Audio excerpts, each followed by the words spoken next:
Good evening, ma'am. Can you state your name and date of birth, please? Stephanie Marie Davis, May 15th, 1970. Do I have an attorney for the state here?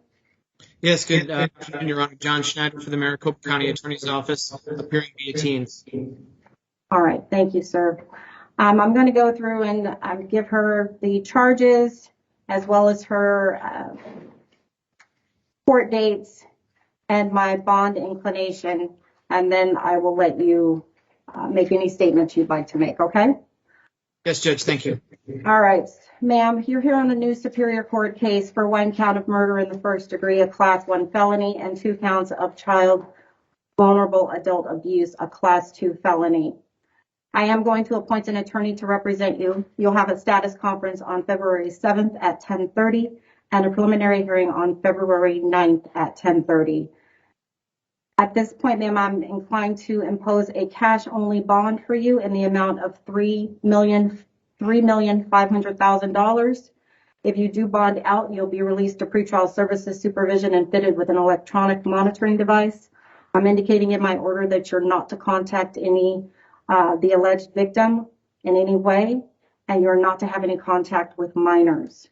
Counsel for the state, do you have anything? Thank you, Judge. The state is in agreement with Your Honor's bond. Pursuant to 1339-67, there are multiple factors that weigh in favor of such a bond.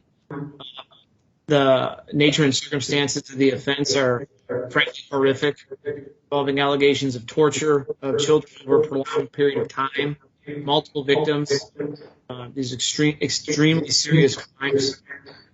This defendant poses a danger to the community. She has ties to Minnesota, very little ties to Arizona, have not been residing in our state for longer than approximately 18 months.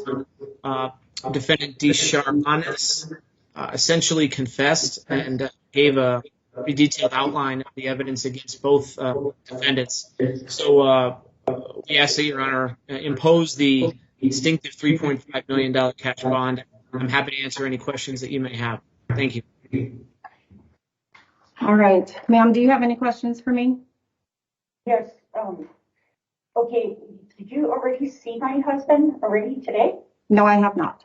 Okay. Him and I did speak earlier, and can we get the same attorney? I am not. Because the evidence that the city of Scottsdale has is literally just circumstantial evidence, and those kids were always taken care of.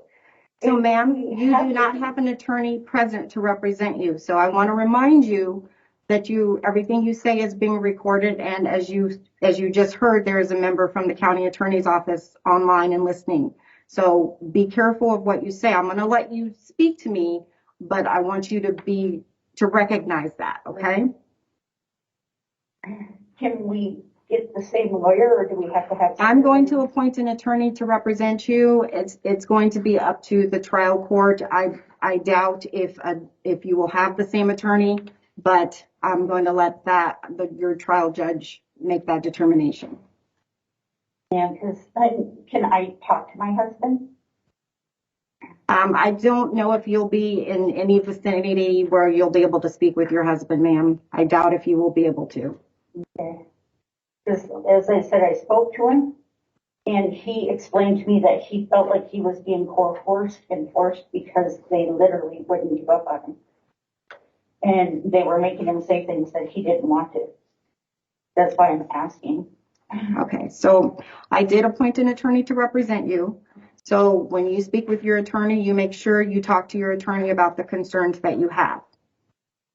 All right? Yeah. And I will be sure to tell your husband the same thing.